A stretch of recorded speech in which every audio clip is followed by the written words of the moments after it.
right, folks. Thanks for joining today's panel discussion on regenerative agriculture. Look forward to speaking with all of our wonderful panelists today. As you can see, the two gentlemen on the end didn't get the memo about the dress code. We got a little stacked up here. But I figure if you're on stage, you get to wear the costume that you want to wear at any point. So that's what I'm going to go with, right, Lisa? Sure. Okay. So in today's discussion, we're going to distinguish between regenerative agriculture from other production methods and explore investment opportunities in the space. Building upon this morning's panel about food systems, we will discuss the externalities and the risks involved with the current food production system. We will discuss obstacles to scaling new production methods and how those can be overcome in a modern era. And we will address partnerships and impact opportunities that new production methods will offer. And finally, we'll have two case studies of companies in this space that are currently raising capital using very different financing mechanisms, and we'll explore the pros and cons of each. Are we ready to go? Oh my gosh. You gotta understand, this is like a stacked deck. We've all known each other for a long time. I host a podcast. These guys have all been on it, except for Karen. Well, they will all be on it shortly. There it is, see? I'm looking ahead, right? I'll sign this up at the end. So let's talk to our panelists. Let's find out a little more of who they are and a little bit about their background. So we're gonna start with Renee, no order. Only the order on my page, which only I know about. Renee Vasilios, who's the founder of Banyan Innovation Group. Renee, could you share a little bit about yourself and what you're working on? Yeah, so I am an agricultural economist by training, and I was with the USDA for a year and John Deere for almost 10 years, working initially in China, Southeast Asia, India region, globally, and then on the US side on sales and marketing for large-scale ag. I launched my own agribusiness consultancy last March, focused on helping growth stage agribusinesses on the business development side, and then also the investor community on doing due diligence and building out ag investment thesis. So kind of helping to understand where are the opportunities and what the solutions are out there. Thank you, Renee. And Heather Eisenlord, I love that name, Eisenlord. Means Lord of Iron. Lord of Iron. Fantastic. So I'm an attorney with a law firm called RPCK, Rastegar Panchal. We are a boutique firm located here in New York that primarily works in middle market capital finance, and a really significant portion of our work is in the impact investing space, representing impact investors, family offices, fund managers, to deploy capital in the form of both equity and debt. When I started out as an attorney, I was in the banking group of Skadden Arps, spent several years there, and also spent a couple of years in public finance and real estate at Arent Fox before abandoning private practice and joining a nonprofit organization that was a pro bono legal services provider called the International Senior Lawyers Project. And when I was there, it was sort of when I got familiar with smallholder farmers and the issues that they encounter, because I grew a program around, it was called Community Inclusive Development, and it was effectively a program where we provided a range of transactional and strategic legal supports to indigenous communities globally who were impacted by large-scale land-based investment. While we were growing and developing that program, I also sort of became familiar with impact investing and the great promise that it offered, and was very excited by the opportunity there, and grew a parallel program at ISLP to support field building activities in the impact space. Through that work, I met my current partner, Chintan Panchal, who was the founder of my firm, and decided that this is where my sort of skills could best be put to use. So I'm back in private practice, and I'm really happy to be here with you all. Thanks, Heather. And Lisa Sebesta, who's the founder of Satari Capital. Lisa is the one that brought this panel together. Lisa? Thank you, Aaron, and thank you all for being here. I've known Aaron for a number of years, and as you will see, he's an amazing facilitator, and so I was very pleased that he could come and moderate this discussion. So I got started in the food and ag space coming out of public equity investing. I co-founded a company called Fresh Source Capital. We raised a micro fund and made investments in about 12 different companies that are in our current portfolio. So I'm still managing partner of that, but as Aaron mentioned, I just launched a consulting firm called Satari Capital. Satari will work with family offices, individual investors on their direct investments, again, focused on food and agriculture, recognizing that there are many really interesting investment opportunities in this space that don't always fit into a venture capital type fund. Thanks, Lisa. Karen Karp is the president of KKNP right here in New York City. Hey, Karen. Hi.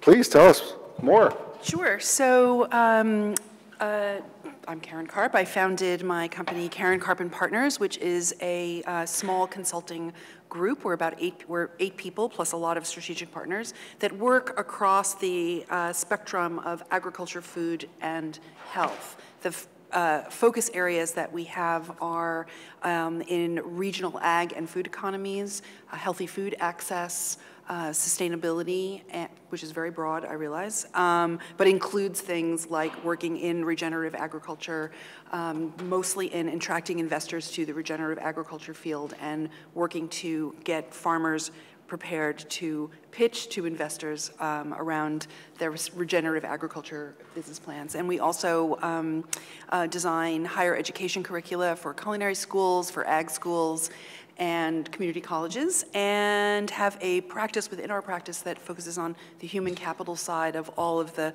types of organizations that we support, which range from government agencies to nonprofits to philanthropists to food companies. And I just came from a panel that I was moderating at the Bloomberg Sustainable Business Summit between the CEOs of Ahold and Syngenta.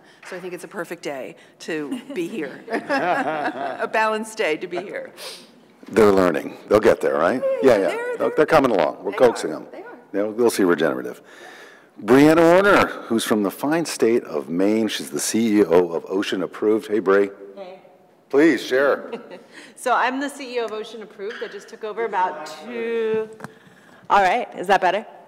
I just took over at Ocean Approved about 2 months ago as the CEO. I had been on the board for the past 3 years, but it's a company that's been around for about 8 years. We'll talk more about it during this presentation, but we're the first seaweed farm in the country, and we quite literally wrote the manual on how to seaweed farm in the US that everybody's using now to put their seaweed farms in the water. And I joined this company because I was, prior to this, at the Island Institute, which is an organization that works to sustain island and remote coastal communities throughout the country, but particularly in New England. In Maine, we are totally dependent on the lobster fishery on the coast, and because of climate change and a number of other reasons, including ocean acidification, we just have no idea what the lobster fishery looks like. So we are working to diversify incomes into aquaculture, and made a strategic investment in Ocean Approved at that point so that we could help build up the processing capacity in the state so that more farmers could get in the water. So it was, when we had a founder transition, Lisa's on my board, I was writing up the CEO position and realized that the board had already chosen one, and it was me, and I walked into the room and realized that after I'd spent the time writing one up. Prior to my time at the Island, my background is in economics as well, so it's nice to have an economist next to me. I started my career in the Foreign Service. I was an economic officer all over West and Central Africa. But anyone who knows a Mainer knows that you can't keep them out of Maine, and my husband is a Mainer, and after about 9 years, he cried uncle. So we came back to the Maine. I started a bakery focused on social entrepreneurship with new immigrants coming to Maine. It's not a particularly friendly place for new people. It's not used to a whole lot of different culture coming into our state. So we were providing a job program for first jobs for new immigrants into the community. I started a bakery based on recipes from all over the country. It was successful, sold that in order to take the job at the Island Institute, and now I'm here. So there's no clear career path for me. But what we're doing with Ocean Approved is really focusing on the consumer and this incredible crop that's good for the ocean, good for the coast, and good for the consumer. And we're focused on growing that pretty exponentially over the next few years. So we'll talk more about that later. We will, yes. It's 10,000 sea veg types that are edible by man. And in the U.S., we grow a very small fraction of that. It really comes down to the quality of the ecological system that you're growing in. The clean water of Maine is perfect to do that. So 3,500 miles of Maine coastline. Bree has some work to do, right? We'll do it. All right, speaking of work to do, another good friend here. We had the opportunity, both Bree and Ridge joined me last weekend at Harvard's Let's Talk About Food. So this is going to be a bit of wash, rinse, and repeat here. We'll go over it again. But Ridge Shin, who is the CEO of Big Picture Beef and founder of Big Picture Beef. Ridge, please share a little bit about your background, if you would. Sure. So I've been at grass-fed beef for about 20 years. And learned a whole lot about it. Learned about the genetics that's necessary and the grass and how to grow it and how to get it harvested and how to get it in a package.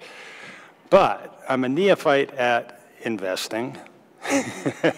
And now, so this is part of my learning curve is to be here and learn about the next learning curve, how we get invested.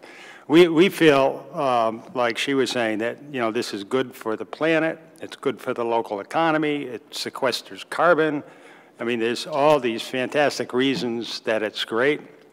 We have the markets of the world right here. It's, how do we put it together? So we've got many of the pieces of the puzzle. We're missing a few, like a little bit of money, and we can put it together. I'm going to get a chance to talk a lot more later. One thing that we both should have mentioned is there's samples of seaweed salad and Rich's beef over there. So right. Feel free, if you guys get famished during our conversation today, go over and grab some. And I'll mention, as far as Ridge, there's a preconceived notion out there that animals are bad for the planet. And in fact, you'll learn today that that's not the case. It's really the management of the animals that's the problem.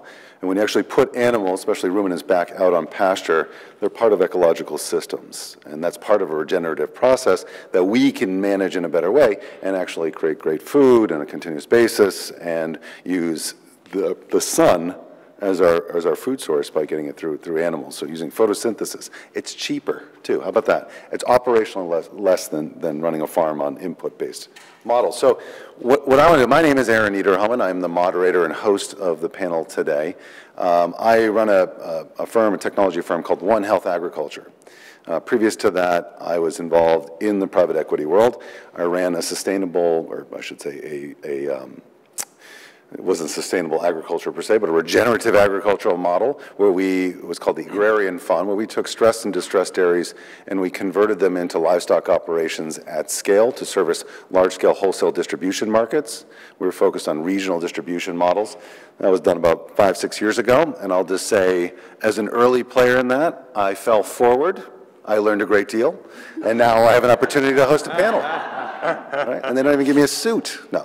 Let me just share a few thoughts here about regenerative agriculture, because I think most folks will know what it is, but I'll share a few ideas of what it is to give a little baseline. So regenerative agriculture was best described to me as everything is renewed in the process of using it. And it's connecting with ecological systems that range from the myopic building block materials to the nutrient exchanges throughout each loop and the sophisticated systems that reach equilibrium. So effectively, it's everything around us that we've been trying to control. If we can get back involved in a better practice of being part of natural order, that's really where regenerative and regenerative agriculture can come into play. So as I mentioned, agriculture, when it comes into play with regenerative, that's just proper management of those regenerative natural resources. And we've had some incredible thought leaders in the space, and one good friend of Ridge and myself, a guy named Alan Savory, was one of the first to really start to toe the waters of this.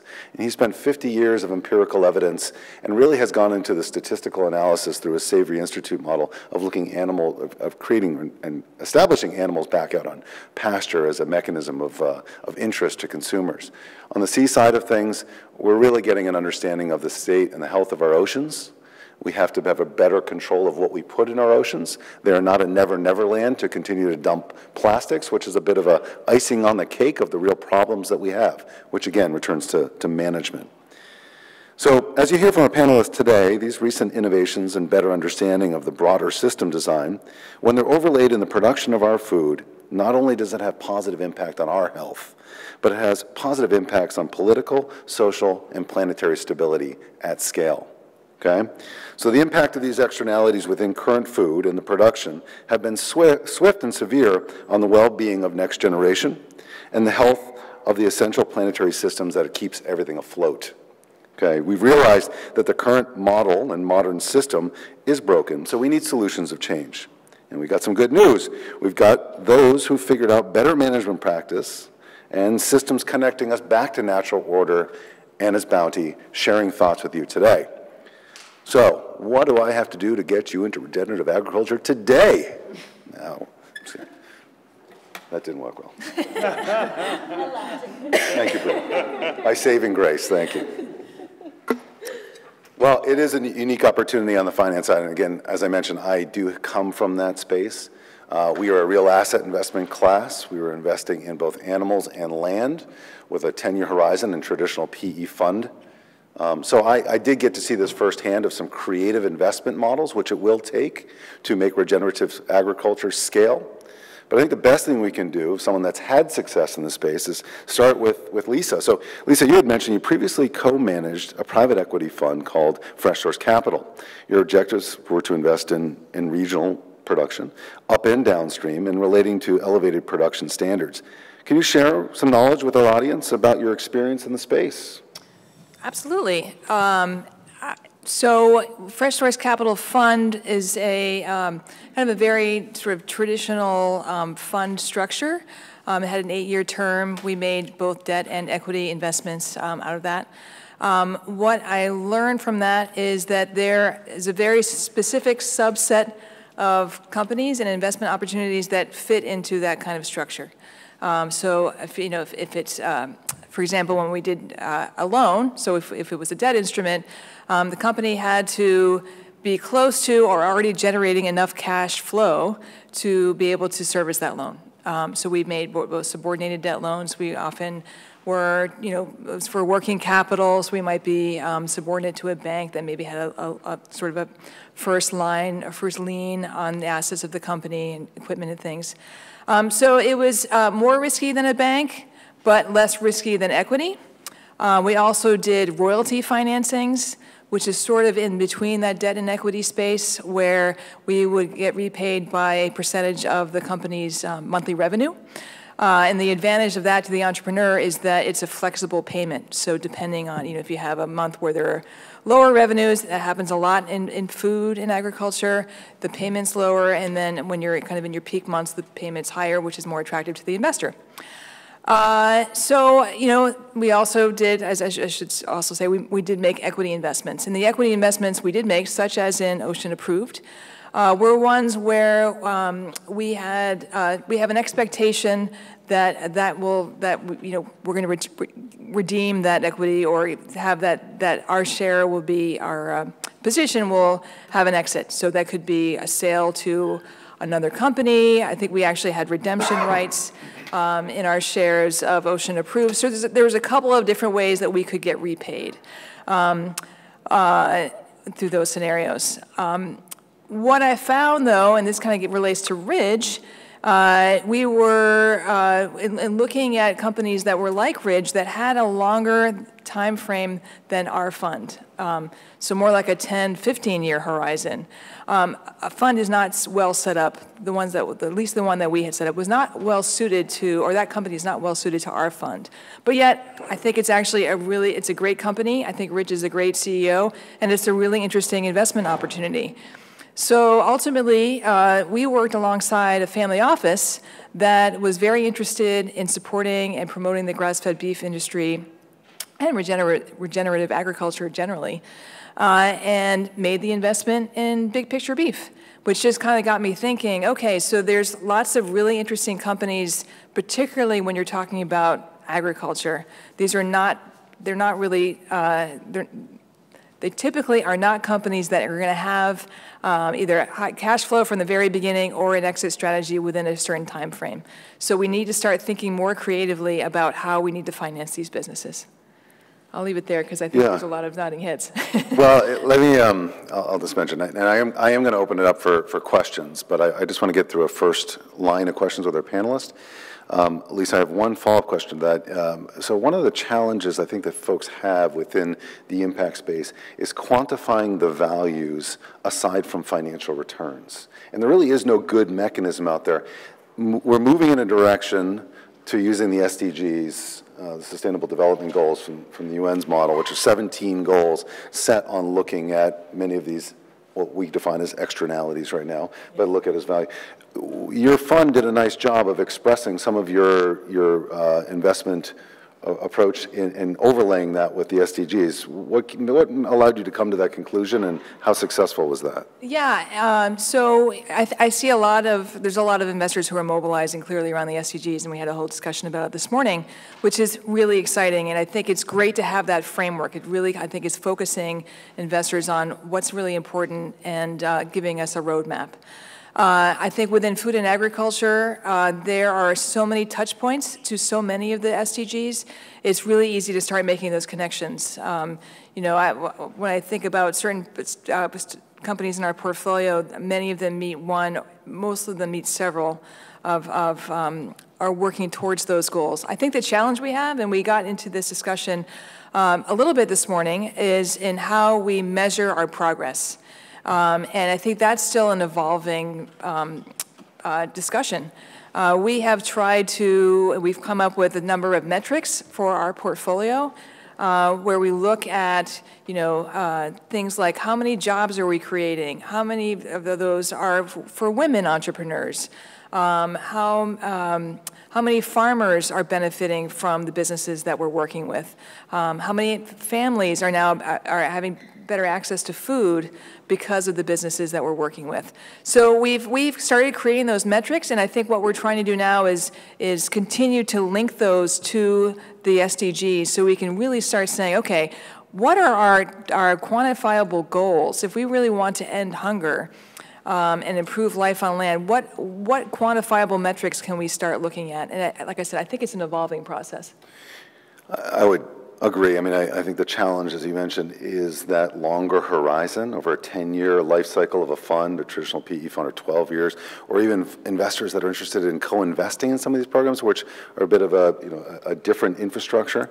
But Karen, let me ask this, because I think it's key to get out there of saying, what's the timetable required for regenerative agriculture to be around more profit making and generating more financial returns for the producers and for the investors? Well, is that a good question, Karen? That is the big question that everybody wants the answer to, and I think that from where I sit in the sort of value chain around the slow yet growing transition to regenerative agriculture, the investments at this point are, if they're not technically seed investments, they're seed investments because people are making a fundamental transition in their practices, whether it be on a land-based farm or a water-based farm, and there are not enough business models proven out there to illustrate what and when a profit can be turned, and there's not enough knowledge and experience in the actual techniques and practicalities of regenerative agriculture to I mean, the narrative is just being formed, right? And narrative has to form before you can start collecting information. So we were at an event related to this big event last night, and somebody asked me a question about the regenerative agriculture standard that is being developed by Rodale. And I just said kind of quickly, I said, well, you know, I'm not really in favor of having that standard. And she looked at me as if I had just sort of like taken the complete wind out of her sails. And she said, well, what are we going to measure against if there isn't a standard? And I said, it's not time yet for a standard. There isn't enough regenerative agriculture actually in commercial production, even if I did believe in a standard, which I don't at this moment, for there to be that. So I don't have an answer to your question. I'm sorry. It's okay, you can leave now. No, it is a challenge because, you know, the ROC from Rodale is a good example. They launched this initiative a few years ago with financing from Patagonia and Dr. Bronner's, a couple of key players. It's very highly aspirational.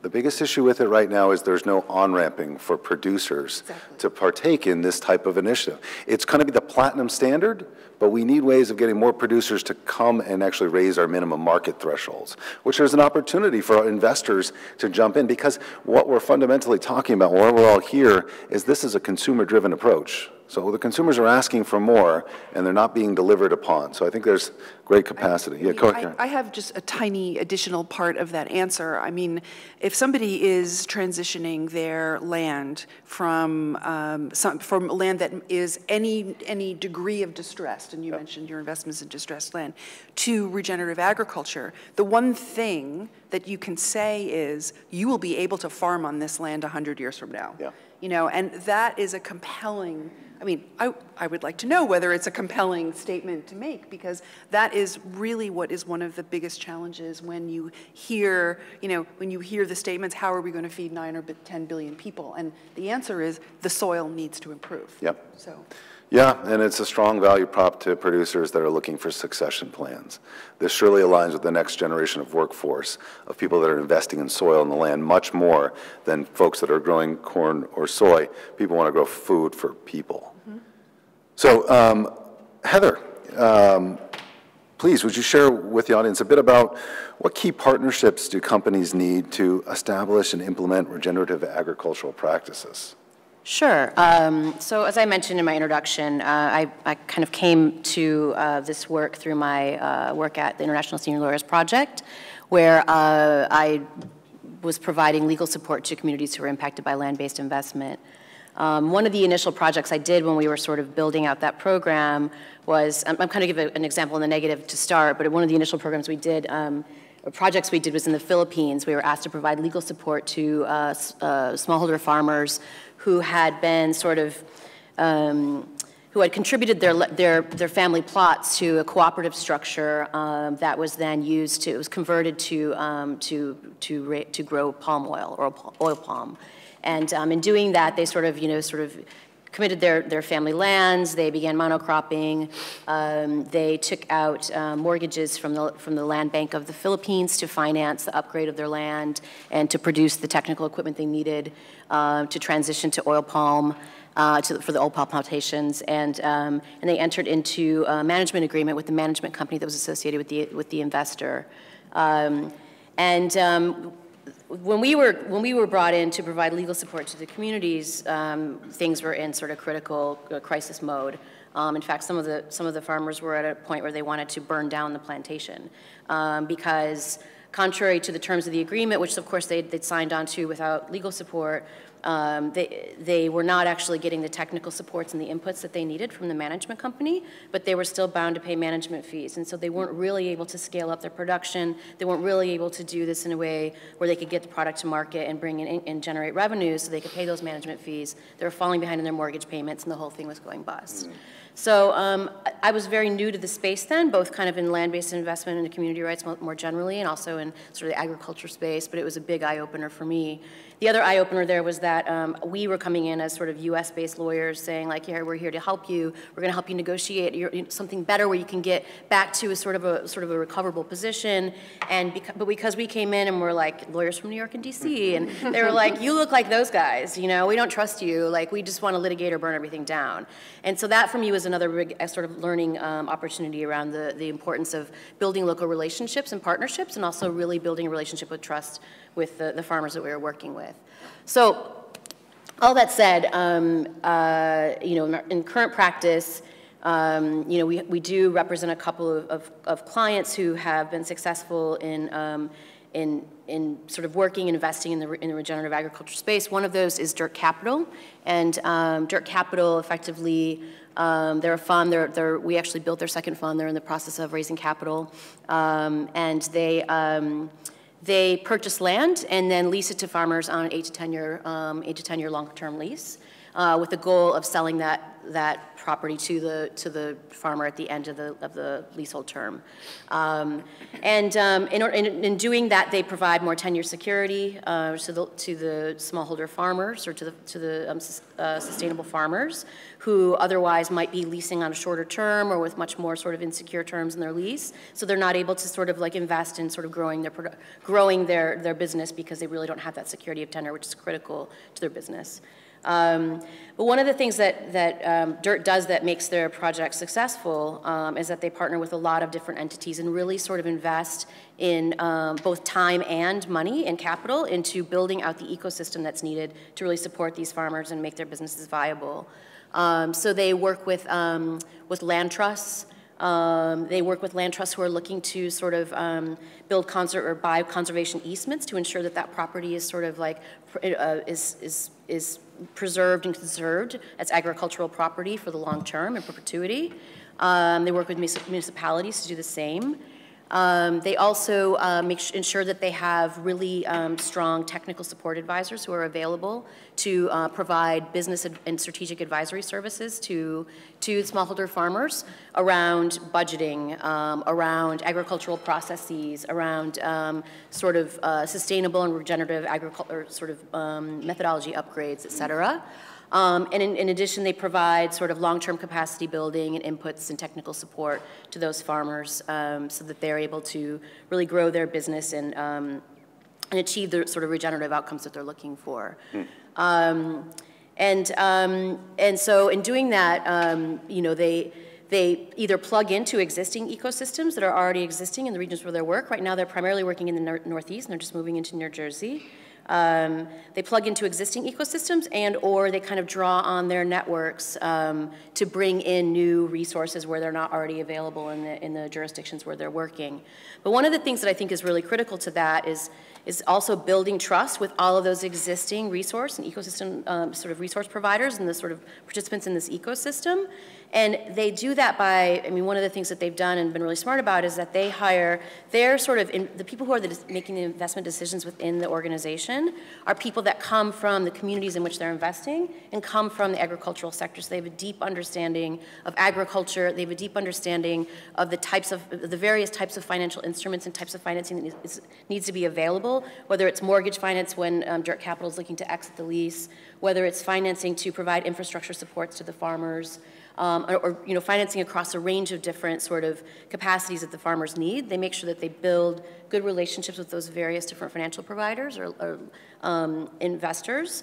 And they also, the people making the investment decisions within the organization are just really able to communicate with the farmers and understand what those farmers need and then provide a range of supports to those farmers from this ecosystem that's really tailored to specifically what each farmer needs on a case-by-case basis. I think, you know, just to close on this, going back to the work I did internationally, you know, that was something that was the biggest challenge was building that relationship of trust with the actual beneficiaries of the investment, or the people who were sort of impacted by an investment if they weren't necessarily the beneficiary. Because there's a lot of distrust sometimes coming from, you know, a lot of distrust of external actors, yeah, particularly in a sort of indigenous situation. So I think, you know, it's even more complex when you're looking at this outside of a U.S. context. We'll come back to the small stakeholder farmers around the world. I think it's a key point to bring up, especially in the investor community, of what the potential could be. But I think what Jacob's created with DIRT is a good example. They are bridge financing to get traditional or conventional dairy into doing something of elevated standards, often organic, could be grass-fed. And so they give them all the mechanisms, the tools, the teaching, the playbook, and the financing to actually get them to that point. And to give some context to that, dairy is a very unique approach of agriculture. It's controlled at a top level by the milk board, so it's like OPEC. They set the price of milk at a national level if it's a conventional stream. And when you have the penny weight of milk, which is 100 pounds of milk, at 17, 18 bucks, you basically have most dairymen in the Northeast milking cows every time at a loss. So we've seen incredible rates of suicide, failed farms, major problems. The peril of the farmer is actually being lived in real time 20 miles from here. So if you want some context of what we have to do as investors to help coax this direction along, DIRT's a good case study to look at. Yeah, and I think just one more point on that is it's also incredibly challenging, though. I mean, you know, DIRT is a relatively small-sized fund. Yep. You know, they're investing in it. They're making debt investments, so there's not a, you know, unless there's a major appreciation on the property at exit, there's not necessarily a guaranteed, you know, significant upside. Yeah. And there's a lot of investment both in time and capital that goes into building out those networks and providing those supports. I think that's really the challenge. And when we talk about sort of scalability, yeah, that's where kind of the head scratching is. So is there a vision for the size, kind of, you know, it's non-scale, it's, you know, we want to see, you know, upstate New York has done a good job of sort of Sure. Well, they've preserved that. We've always had that regional farmer. Heather, you can jump in too, but I would say yeah, so right. The best analogy would be to look at the tech space 15, 20 years ago, and the people that were jumping into it were really people that thought they could change the world. And you get some really incredible people that are the founders of these types of companies or starting these financial vehicles.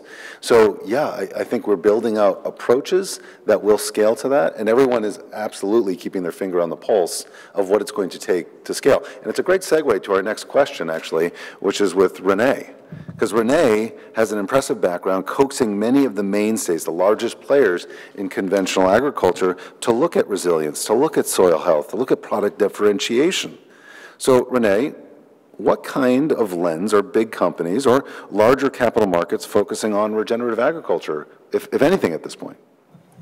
Yeah, so I think actually that's, well, it's exciting to have all the investors in the room because there's a tremendous opportunity. So I would say that today, a lot of the incumbents in the space, my background is with John Deere, but you see it also on the seed side. There's a lot of stress in the industry. So we just saw some acquisitions happening in the seed space. People probably heard Bayer acquired Monsanto, and also we had ChemChina take over Syngenta. So there's some disruption happening in the kind of big ag space. I think we may start to see something similar on the equipment side, which is also a pretty large, almost $200 billion a year industry that hasn't really had much disruption since the tractor was invented. So there's a tremendous opportunity. So I would say there isn't much focus today on regenerative agriculture in that big ag corporate space, and that's opportunity. To me, it's just representing tremendous opportunity. And in terms of what's going to help us scale, so DIRT is probably setting the stage and developing processes and potentially metrics to be able to scale. What I think is tremendous in terms of technology that can be invested in is a lot of the big data on the farm management systems that's coming out. So these are tools that are going to help us be able to become more efficient in terms of the processes and understanding of what's actually happening on the farms at scale, and then be able to take that information and start to foster or bring about regenerative farming practices.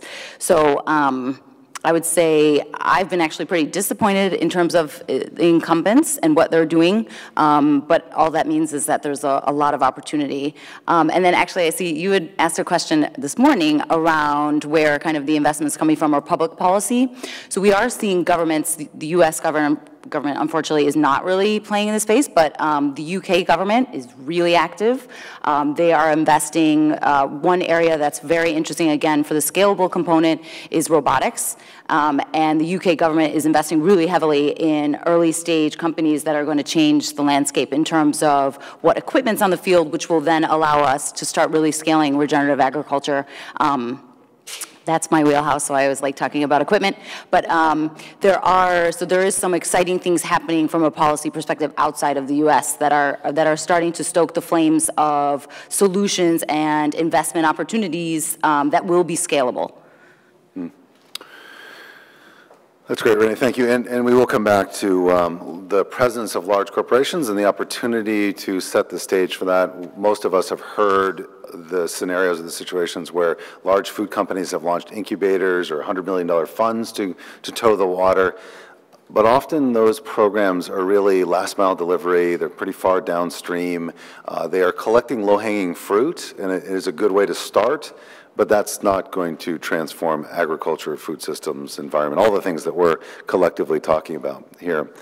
So, as I mentioned, we do have pretty unique founders in this space, and we have two great ones on the panel today. So let me start with Bree Warner.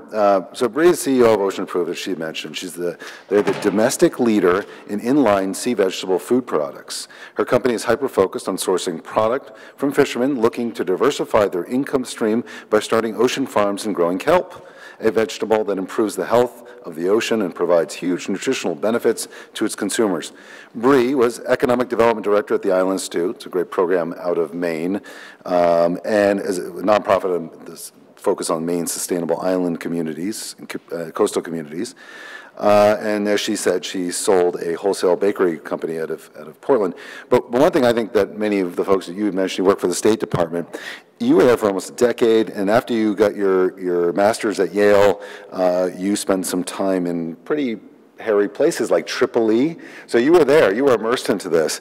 But Bree, you could do anything you want. So, and I've met so many quality founders leading the way, folks with incredible backgrounds. What was your inspiration? What was your motivation to choose seaweed in Maine?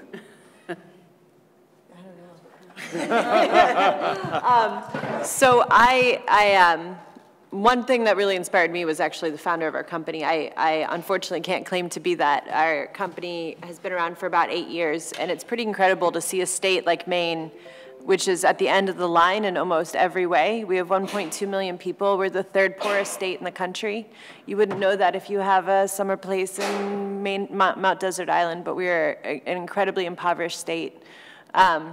The coastline in Maine is almost 100% reliant on the lobster fishery. And the inland of our state was, at one point, 100% reliant on pulp and paper production and lumber. In 1990, the town of Millinocket, Maine, which we wouldn't know now, but in 1990 you might have recognized the name, was the highest GDP in the Northeast. You could graduate high school and make $50,000 in the mill. It's now one of the poorest towns in America, and people are dying every winter because they don't have enough money for heat. We could prevent that on our coast, and the way that we can do that is by making sure that there's no breath between when the lobster fishery is done, because it will be done, and when and new industries in which they're able to move into. Right now, the lobster fishery is the best ever. You can go out for 6 months. If you fish real hard, you're bringing home $300,000. And these are folks that often don't have college educations, and the reason they don't is because the lobster fishery looks damn good, and why would you go to college if you can make that much money on the water? What we've seen is the lobster fishery, the center of the lobster fishery used to be around Long Island. It is now around Stonington, Maine, which is about halfway up our coast. The writing's on the wall. We have really good self-regulation of our industry. People have self-regulated their track limits. Each individual fisherman is their own business owner. You can have 1 boat and 2 sternmen. It's not like Massachusetts or New York where you can get these big boats. It's very small on purpose, and we're preserving the fishery the best that there is. But you can't kind of determine in Maine what's happening elsewhere around the world that makes the Gulf of Maine the warmest, the fastest warming waters in the country. Yeah. So all that to say, seaweed would not be the thing I'm saying, this is the thing that I'm going to take over. But it's, other than the fact that I get the cool name Queen of Kelp, which yes. is awesome. It's not, you know, what seaweed means is a whole lot more than just, you know, this one product. This product is something that I slip into my kids' smoothies every morning. Yeah. Because it's healthy for you, because you get all this nutrition that you don't get elsewhere. But also what we're doing is making the ocean better and the coast better. So it seemed like a no-brainer to me. I mean, I'd served on the board for a number of years. It's funny, you guys were just talking about scale and when do you get there. And one of the pieces of feedback that I've gotten from, I just finished a convertible note round, a bridge round through a convertible note where I've oversubscribed it. I've now launched the price round. And one of the questions I'm getting from some of the folks doing due diligence is, what the hell's been going on for 8 years? Why are you just now really consumer facing? And it's exactly what you guys have been saying. This was the first farm. This had to be made totally up from scratch. People are ready to eat seaweed, but the company and no one else in the States was ready to actually produce enough to go to market. Nice. So now we're at the point where we are scalable, and we do look a whole lot like a traditional opportunity for investors, but we didn't before this. And so the answer is pretty simple to your question earlier, is how long does that take? Well, for seaweed, it was 8 years. But there's, you know, every industry is going to be a little bit different. So that's you know, I'm here for the social reason. And then the very basic of it, when I was joking around with Aaron earlier, and he said, you know, I'm going to ask why you're in this. And I said, because I can make some money. And that's the other part of it. I mean, there's everything I just said, which is true, but that's what I'm super excited about Ocean Approved, both from an investment perspective, is that you can, and a social responsibility perspective, is you can do well by doing good. Yeah. And that's pretty exciting. So it's Abe Frolin, the sausage king of Chicago, and Bree Warner, the queen of kelp. Those are pioneers of food, right? Maybe I'm like, no, the room should know Ferris Bueller quotes. I think like, you guys get that stuff, right? All right, Ridge Shin. Ridge, let me read your background here. You guys are obviously going to get a chance to present. We'll have a sampling your food. But I do have an initial question for you, Ridge. So Ridge is the founding CEO of Big Picture Beef, who's leading the way and shifting away from feedlot beef to 100% grass-fed and grass-finished beef, no corn ever. Ridge's goal is to revive the Northeast rural economy and grass-fed beef. Big Picture Beef is currently working with more than 50 small farms in the region to provide the Northeast customers with Northeast beef. And it accounts for large vendors such as Big Y and institutions like Smith College. Shin's work has been recognized by The Atlantic, New York Times, Wine Spectator, the Smithsonian, and Ridge. In 2010, Time Magazine called you the original carbon cowboy. Large, multi-page, glossy. It's pretty cool. You can see it on his website. So what does that mean? Why are they calling you you raise beef, why are they calling you the carbon cowboy? Well, it's a long story. You got an hour left. I've been enamored with agriculture since forever. And actually, I have a business. I build timber frame houses. And when I turned 50, it's like, I thought I was going to make a lot of money and then I could farm. But that wasn't happening, so I just decided to dive in. Anyway, it's been a long trail from there. And pretty early on, I stumbled upon grass-fed beef. And I said, why isn't anybody doing this? And I looked at the science. The science was all done. I introduced Marion Burroughs, the New York Times food writer, to grass-fed beef. And you know, still, it's been a long churn to get going. And part of it is scale and figuring out how to get to market. So when I called Harvard University and they said, well, Ridge, we use 23,000 pounds of beef a year. And I said, fine, talk to me. I have all these farms. I can deal with that. But in order to deal with a big market, we had to scale and aggregate from a bunch of small farms, and then immediately have consistent quality issues, so we had to sort the genetics and the grass and all those things. Now, the real challenge, as I said, well, one challenge is investment. I don't think that's a huge challenge, but the big challenge is talking to the customer. And it's one of the reasons I'm excited to see so many women in the room, partly because you're investors, but also partly because women are the ones that buy, and women are currently, at least, you know, I've got a good friend, Jill Eisenberger, that works at Stone. She's a executive at Stone Barn Center, and she said, you know, I'm Ivy League educated. My girlfriends are. We have kids. We go to the store. We want to do the right thing. What's the right thing? You know, which, you know, certification, this. And this story is really, you know, and the whole story is very complicated. We have not figured out the sound bite that says, this is it. So you kind of have to pay attention and learn. So that's our big job now. I mean, we know how to do the cattle, we know how to do the grass, we know how to put it in the package, we know how to go to market, we know how to distribute. How do we get the story to people? And I do want to come to questions next, but I'm going to just one follow-up question for Ridge. So Ridge, from my understanding, the natural process of putting animals back out on pasture allows for both the ruminants' hoofs, the process of them eating the forbs, the grass, and actually the manure from the process to engage the living soil of the earth as a carbon bank. Does grass-fed beef have a direct correlation to that? Yeah, absolutely. Again, I'll tell you a little story. It's the best way to get around it. So everybody's heard of buffalo. Everybody's heard of the prairie. Everybody knows that the prairie had deep, deep soils, which we have now plowed up and put the carbon into the air. But go back and consider, how did that happen? You know, was the prairie perfected and the buffalo parachuted in? Or were the buffalo walking around in the dirt and the prairie parachuted in?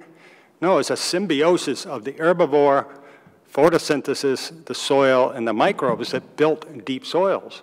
And we know we've done this. In 3 years, we can build deep soils. And what's interesting in terms of talking about the certifications, you know, we're kind of looking at proxies for those certifications, which is everybody's looking for an insurance. When I see grass that's 4 feet tall, I know I have roots that are 4 feet deep, and I have a live microbial activity. I have carbon in the soil. I know the water can go in and be held by that carbon sponge. All I have to do is see that tall grass, and I know that whole system is functioning. I mean, we could get a certification, but you know, that's a proxy for that works. Now, you know, that said, all grass-fed beef is not produced like that.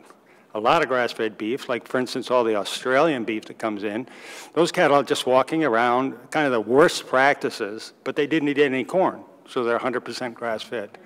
They're not sequestering carbon. They're actually putting carbon back into the air. So it's, but again, you have to, you know, how do you get educated about that? It's a very complicated issue, but it absolutely is the low-hanging fruit for getting carbon out of the air. The system is elegant. It's been around since forever. Photosynthesis. Everybody knows how it works. CO2 puts it down under the ground, safe and sound. It's easy. So we'll allow you to ask questions to Bree and Ridge when they give their presentation. They're just going to give about a 10-minute presentation. But who has questions for our other panelists? If you don't have any, I got plenty more. But if you have some questions, jump in, please. Sure.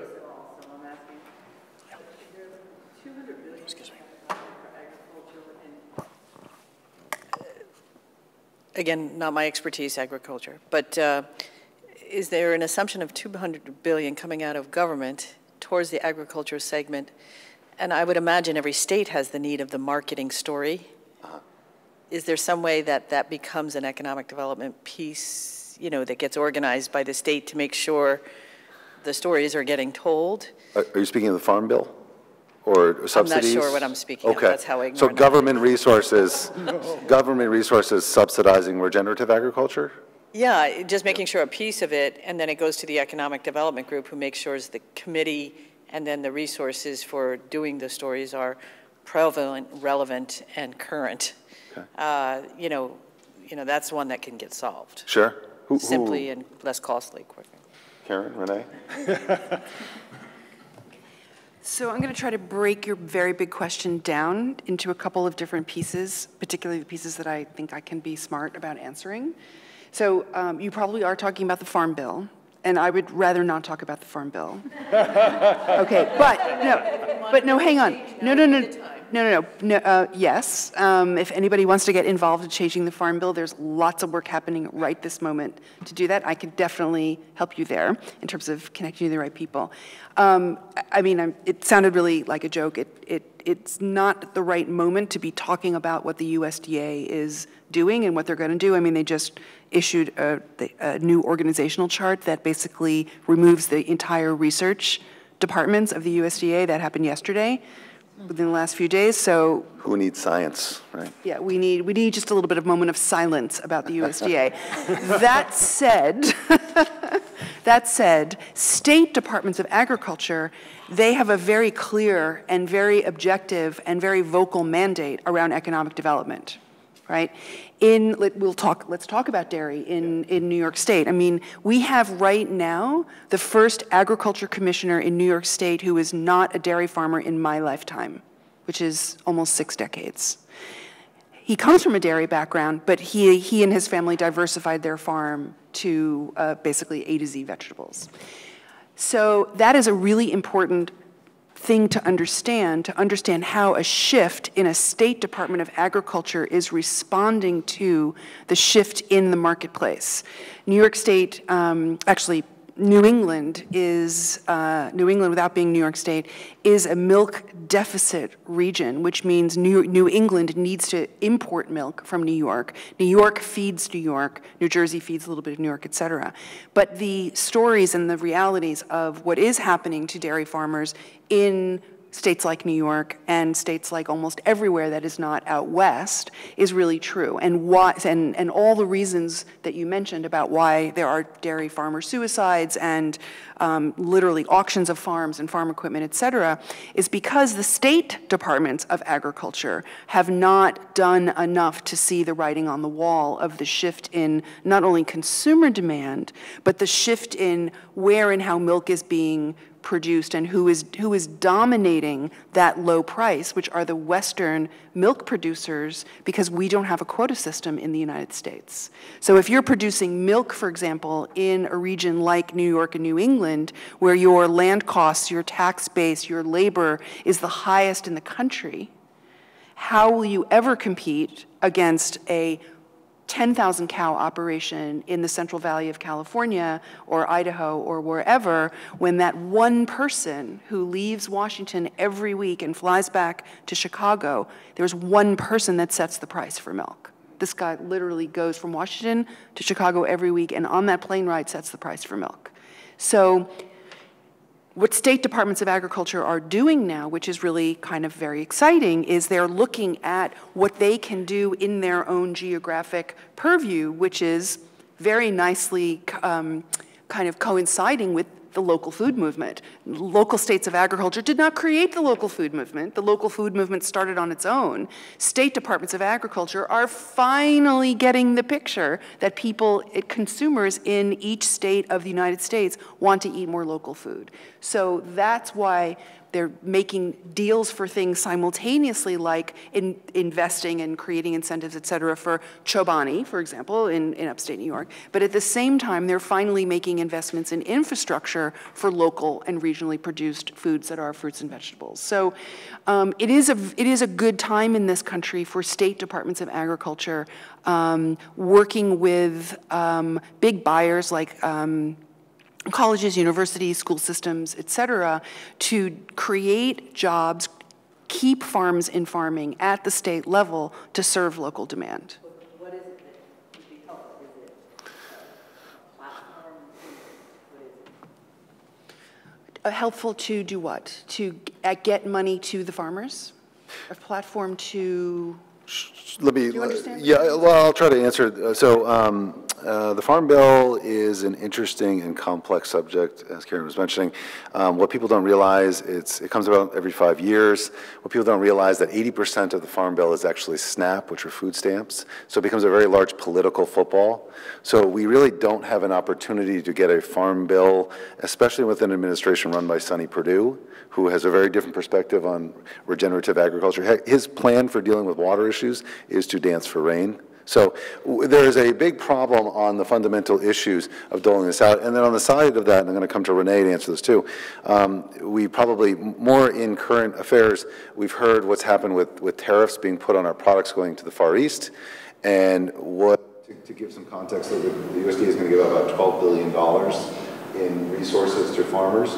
But even groups that we look at as being the most subsidized initiatives in this country, like corn and ethanol, are receiving 10% of their losses. So they're working on razor-thin margins to begin with. And if you, in lobster where Bree's from, or Maine where Bree's from, lobster has an issue where they've cut the price from, they're getting 75 cents on the dollar because of these international tariffs. Right. And they can't operate at that approach. So Renee, you had some thoughts. Yeah, I just wanted to add what's very exciting at the moment. While USDA might not be functioning, a lot of the health so there's a lot of push coming to support improvements in agriculture from the health side, and their costs are going up astronomically. So the drive to connect between food as a nutrient, as a medicine, food as preventative medicine, that actually I see as a more effective tool to drive change. There's some pretty exciting things happening there. Just because, unfortunately, where we are with health. And then I think what you're trying to get at is literally what are the things you can invest in to start moving this needle on regenerative agriculture? Economic development, how can they make sure the platforms are in place so that the decentralized objectives are easier? Right. So, a strong, obvious community where people can go to get informed. yeah, so I think what several folks have mentioned is that everyone says, oh, it's so difficult, right? There's all these components to helping to really move the needle. So Rich mentioned around the genetics, and I mentioned around the equipment. And on the processing side, there's also a gap. So actually, all of these are investable opportunities. There's companies out there that are really doing some pretty exciting things with seed genetics. That's an investable opportunity. There are some really exciting companies that are using biologicals, so looking at what, instead of chemical agriculture, you can actually be looking at the biologicals. There's a tremendous amount of money in the input side of the business. So there's that. And then also, again, on the equipment side of the business, there's a tremendous opportunity to invest in robotic solutions that are less impactful to the soil. That's a very exciting space. And then also post-production, there's a tremendous opportunity if you want a more patient, bigger picture capital investment on the infrastructure side. So Cargill, ADM, they've owned this world, right? So they have all this infrastructure, but now folks are saying we would prefer to have diversified production. Well, that requires a new distribution system.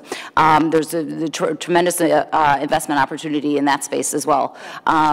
So I think maybe that's what you're asking? So if it is, okay, I'm going to keep going. And I'm going to add a little bit on to. There was a paper written by the Hamilton Project around large companies. Yes. We have to have large companies. We have to have large global companies play in a large global field. Right. The question is, how do we do it in a joint where we're generating pipelines? Making choices so that we're actually more adequately larger. Yes. Everybody's country. Right. So large industry, I think, has a sense that they want to see that. You may disagree or whatever, it doesn't matter. So I think it's very much on the time to push. Right. It is. So I'm just going to say yes to that because I agree with you. But to give a little bit more, kind of paint a little bit more of a picture of what I think is an answer to some of the question you were just asking, is a story that I can tell from a project that we have been involved in for about the last year and a half. It's in hiatus at the moment because it needs investment. But we were retained by a very large private foundation located in Memphis to conduct an agriculture innovation and economic development strategy for a region that's called the Mid-South Delta, so it doesn't go down to the Gulf of Mexico, that spans 14 million acres across 5 states. 14 million acres, 5 states, 14 million, and 98 counties. And 76% of the production in that region is in 4 crops, and you can probably guess what they are. It's cotton, soy, rice, and corn. So this first phase of this innovation and economic development strategy really had to do with quantifying and qualifying what is happening on the ground, what is the experience of ag producers on the ground in this region. And as you can imagine, you know, at the same situation, right? There was myself and my team and the partner we brought on for the firm who's an economist from Cambridge, Massachusetts. So what are these, you know, what are these girls and guys coming down from New York and Boston doing, you know, trying to talk to us about corn and soy, right? So the thing is that if you keep going back and you sit at kitchen tables and you spend time, et cetera, farmers, like anybody else, will start to talk to you. So, you know, we could see from the data that this region is on minimally an economic train wreck, right? The price of soy is low. It's never going to get back to what it was when it was the highest. While they talk about their 30 inches of topsoil, I didn't see one single live microorganism in that topsoil, in that topsoil that they describe as health. What they have is water. What they have is land. What they have are these amazing tractors that they've been buying from John Deere that they have, you know, mortgaged everything to buy. They're on the verge of economic collapse. And so they started to come out of the woodwork literally after about 9 months of working on this project to say, so what is it that you're learning and what is it that you're seeing? And if we did want to set aside a little bit of land, what would we do with it? Fair question. But the big question is, where's the market for anything else that we would do?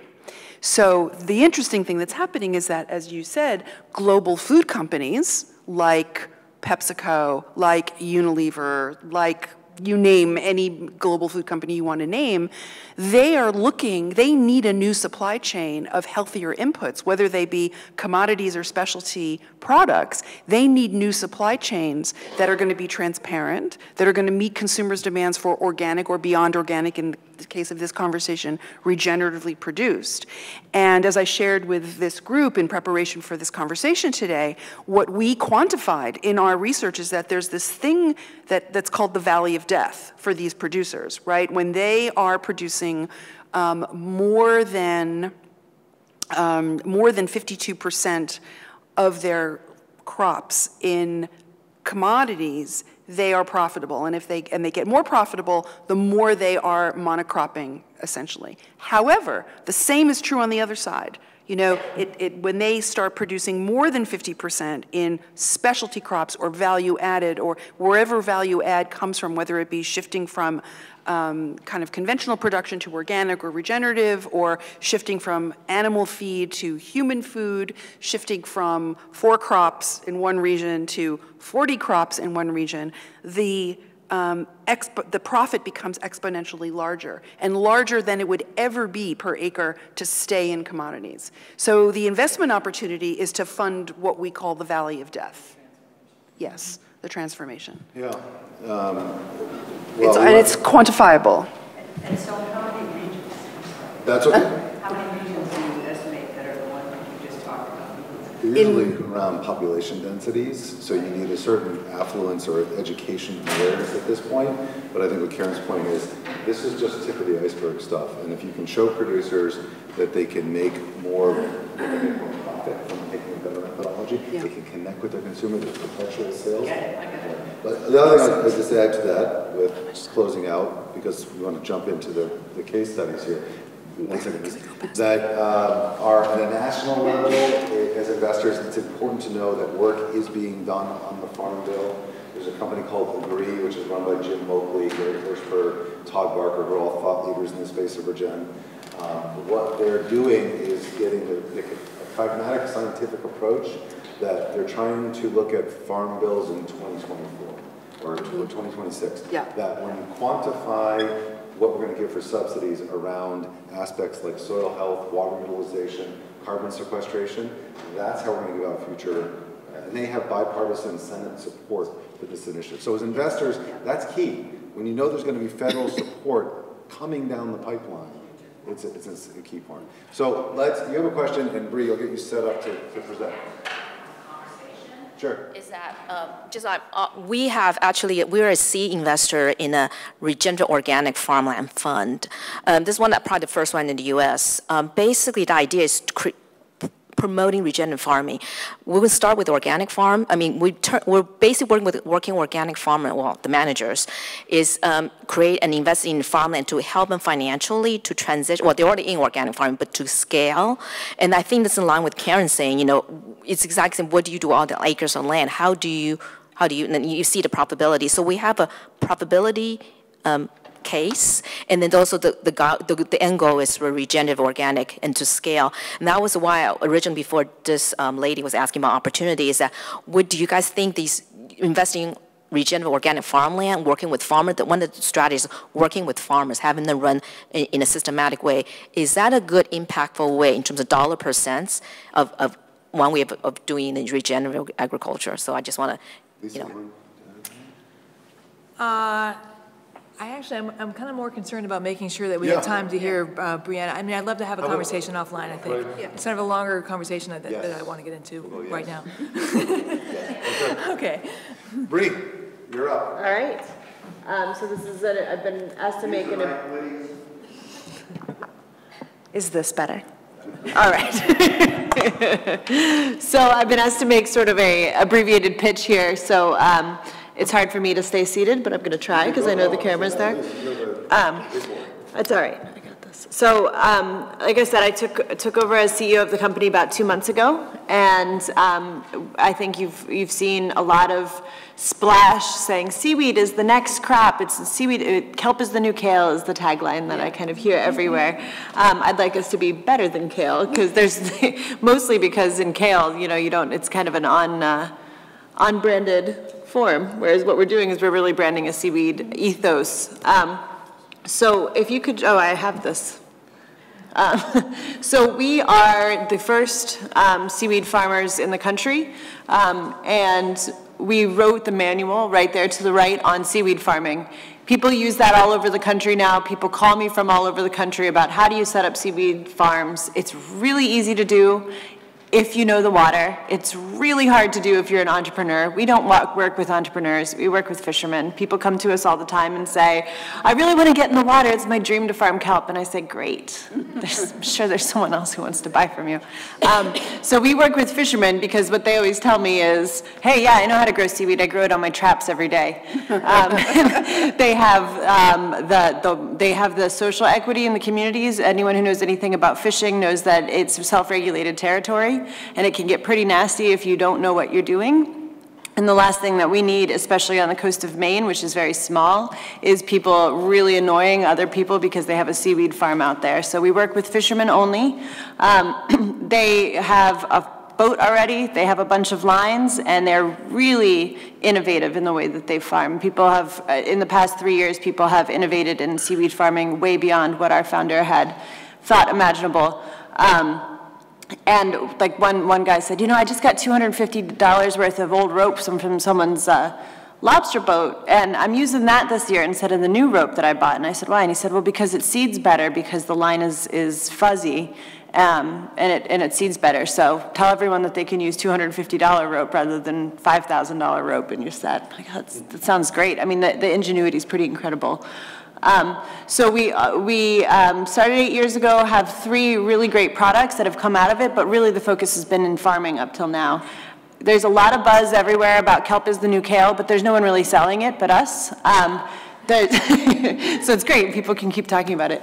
But there's a lot of buzz because it is so good for you. It is good tasting, which when I brought some samples over there, I think people don't actually know that seaweed can taste good because the only seaweed they've had is the stuff imported from Asia. About 99% of our food, seaweed for food, which is everywhere. I mean, you can go anywhere in the United States and you can get a seaweed salad in the grocery store or in a sushi restaurant at the little like sushi stand. So when people say, do people eat seaweed? I say, oh, God, yeah. We don't have numbers on it, but I think you can look at it anecdotally. Any rural town you go to in America, people are eating seaweed. And certainly in a place like New York, everybody is. So, you know, people are extolling its health benefits. There's a lot of stuff coming in from abroad. It's got super high heavy metal content. It's often grown in really dirty areas, high in radiation. This is going to make you never want to eat seaweed salad again unless you get American. Like now I can't eat it. They put yellow 5 and blue 9 in it, which gives it that toxic yellow color that you see. So that's all the reasons you don't eat Mountain Dew, but yet you think you're eating something healthy when you're eating a seaweed salad. So what we're really offering here is a totally new product. We never dry it, we never dye it. And we take it out of the water. Within 24 hours, it goes into a blancher and into the freezer. It's ready to eat. You can just take it out of the packet and eat it. It's been in food service for about 8 years, and in March, we're going to launch retail products. This is a picture of your seaweed salad that you can probably get at an Asian restaurant. That middle picture is before it's dyed. And it's just nasty stuff. We do product testing on ours every year. We have really high nutrition, more potassium than banana, more calcium than milk, high in magnesium, iodine, which is something that we're not getting enough of, especially now that people aren't eating as much iodized salt. And we have a lot of vitamin D, vitamin B, iron. It's just kind of the superfood in every way. This is kind of what I was talking about. We call it the virtuous vegetable. We've trademarked that because this vegetable is, there's no inputs, no fertilizer, no fresh water. We have a huge seed nursery that we've expanded 5 times over this year. We go and get the seawater out of the water, we put it into tanks and don't do anything to the water, and grow these seeds on a spool it's a PVC pipe with a bunch of string wrapped around it, and we seed the farms, pull the string back off, the string doesn't go in the water, there's no inputs whatsoever. And I already talked about the economic benefit for our coast, but then there's the environmental benefit. And I'm not a scientist, but when I was at the Island Institute, we did a project with Bigelow Laboratories that a marine scientist from our organization did, where they actually planted mussels underneath the kelp halo. They call the halo just kind of the area where the kelp is. They planted mussels directly underneath the halo, at the edges of the halo, 20 feet out and 40 feet out.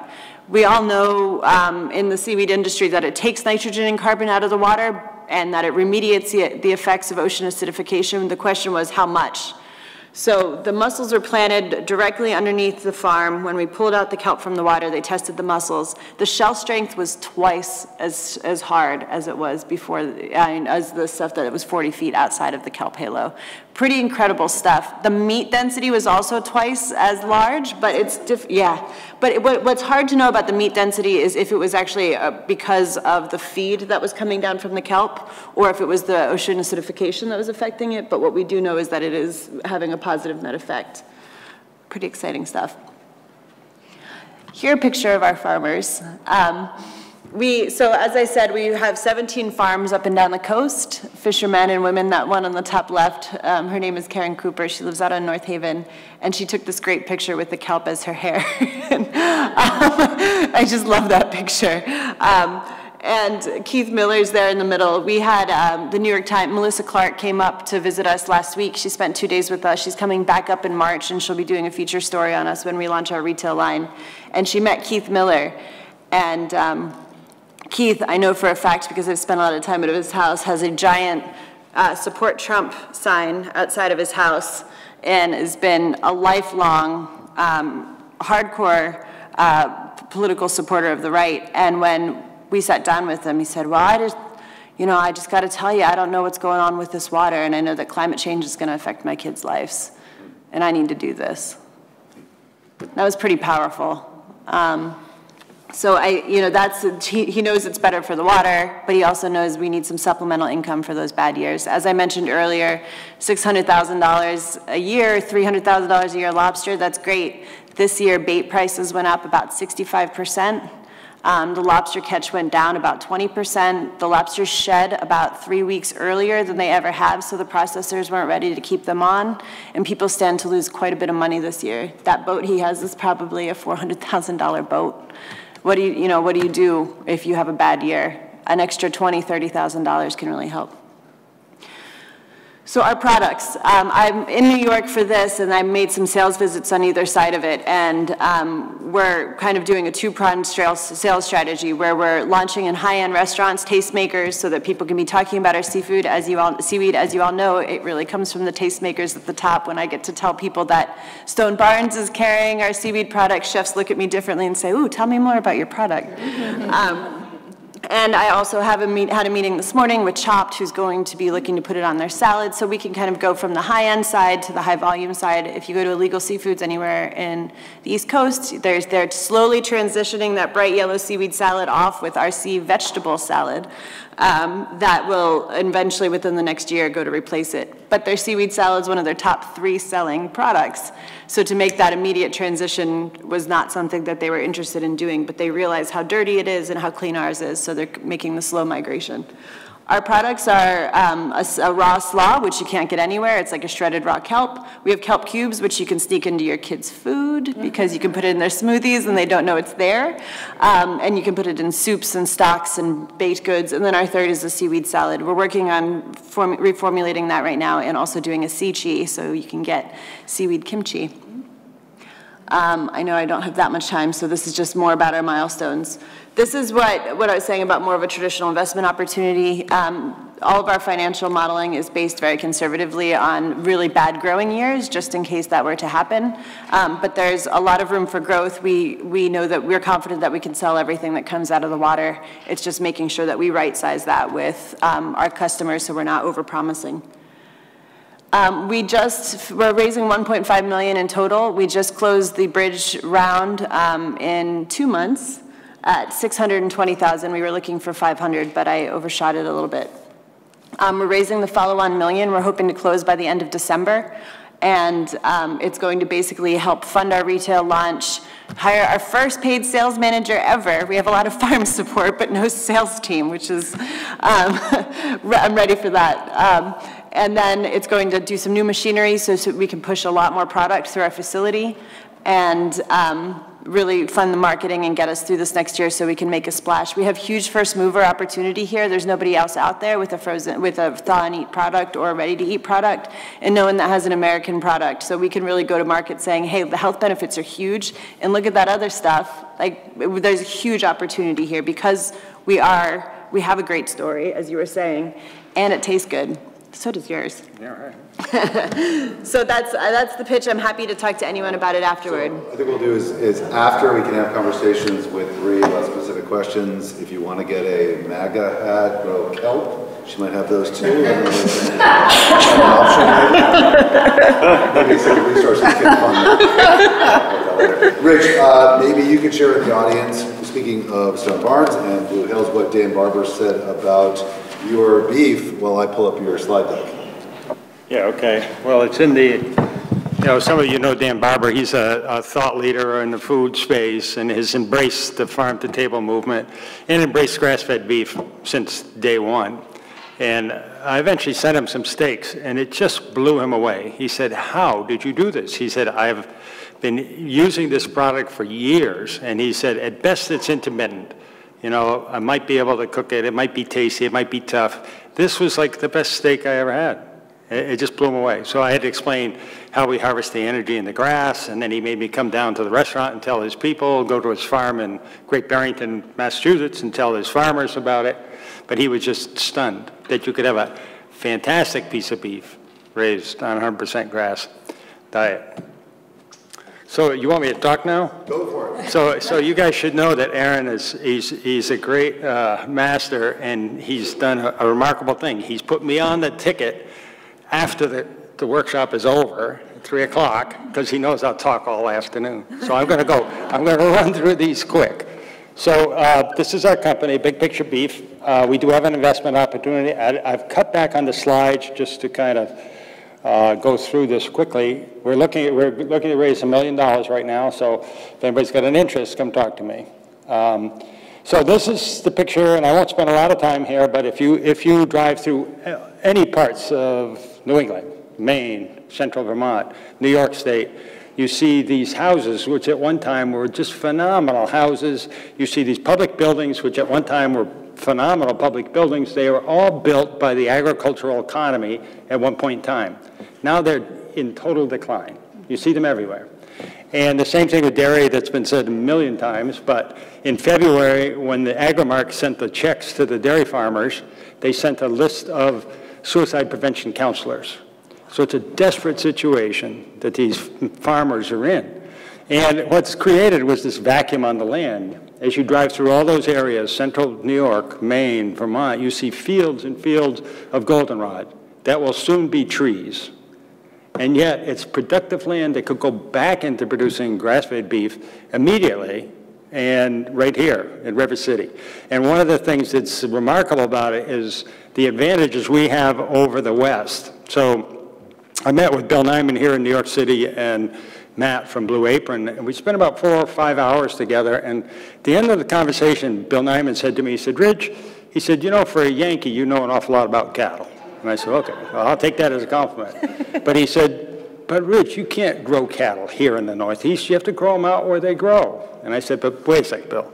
How many acres to support a cow in your environment? 15 to 20 acres to support a cow. Here it's 1 or 2 acres. So we have this tremendous advantage of rain, dairy quality soils, and then the kicker, I said to Bill, and then where's the market? He said, you got me. I mean, there's the market.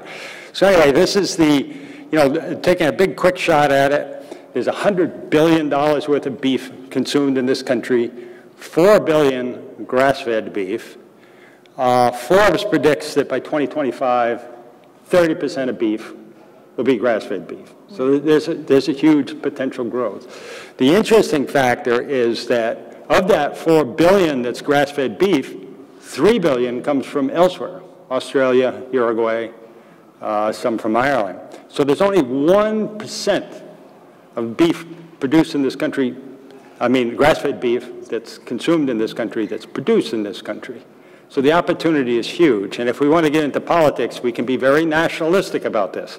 Let's do it here, right here. So that's the The opportunity, there's over 600,000 beef calves born right in this region. Almost 97% of them go west to the feedlots. They get aggregated by the cattle dealers and they go west. So our program is to keep them here, put them on finishing farms, and you know, do it right here. I won't spend a lot of time on this slide, but this is kind of our model. So we work with a whole lot of small farms. So the typical small beef farm in New England, well, in the country, has 20 head of cattle. So if you have 20 head of cattle, you can't make a living. So you have another job. It's very much a part-time thing. But that's where all the calves are generated that go into the system. So we go out and work with those small farmers. We help them with their genetics choices, which bulls to use. And then at a year of age, instead of getting on a truck and going west, we put them on a truck and take them to our finishing farm. So our finishing farm is a grass finishing farm where we aggregate 300 or 400 head of cattle. And I'll show you some pictures of that. But when we do that, we can graze them efficiently with the labor to move the cattle like a herd of buffalo. And then we have processing and distribution in the Northeast. So there's a picture of grass. That's that proxy I was talking about. If you want to see grass and cattle and grass, that's what you need to finish the cattle. And you can see the wire. There's this one electric wire, and it's kind of on a wheel, and we can roll it 4 times a day. So the cattle move as a herd just like the buffalo, allows them to harvest the energy, which is in the top of the plant, and get fat on grass. And that's really the key. Here's a picture of one of my producers. He's my hero producer, Mark Cesario, and his wife Cheryl in Vermont. They run one of our finishing farms. And they've been at it for a while, and you can see some of the statistics that he's measured, that he is producing 12.5% carbon, or organic matter, in his soil, and 150 times the carbon by these grazing, just by taking land that's in use as hayland, cropland, and pasture land, and managing it in this intensive, adaptive multi-paddock system.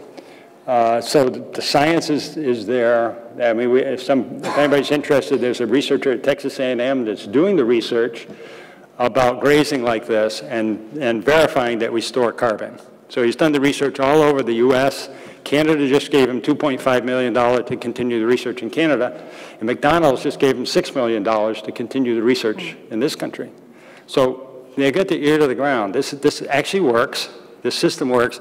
And we've developed a system where we can make it work by aggregating the existing farmers and bring it around. So there's that picture of beef. There's that quote from Dan Barber. And what's the size of the finishing farm?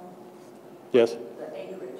What's the size? Oh, 800 to 3,000 acres. You know. And you see in this area, that's tremendous. That means I could raise, on a 3,000 acre finishing farm, I could raise 2,000 animals. You know, I could finish 2,000. That's a big farm in this part of the country. But it's not. I mean, there's one in Hudson, New York, 3,000 acres. No, but you know, I mean, and see, the reason the dairy farmers are my target is that those folks have amassed equivalent of 1,000 acres of their own land and leased land, or they wouldn't be in business. And we have the methodology to convert that immediately using cocktail cover crops to go back to grass. And then this is the last slide. I can't actually read that quote. You want to read it, Aaron? Because it's a great quote. It's from the 1933. Grass will act as the great balancing wheel, stabilizing and prevent gluts of other crops, to save the soil from destruction, to build up reserve of nutrients and moisture in the soil, ready for a future emergency, to create more prosperous livestock industry, and finally to contribute to the health of our people and better nutrition. Henry Wallace, Secretary of Agriculture, 1933. So this isn't new. This is like... We're going to close out here because we're long. I apologize, but thank you for listening. We have had conversations. We will have Karen and Heather on as well, but we've had conversations with each of our panelists on the podcast and Sourcing Matters. We've also had chats with Mary Nessel, Bill Nyman, Fred Kirschman, Alan Savory, Gene McCarthy. So if you have intrigue in learning more about what's happening in regenerative agriculture, we define it as sharing stories of our food and those fighting for it. We'll be around to answer any questions afterwards. And we have food to eat with you and enjoy. Thank you so much.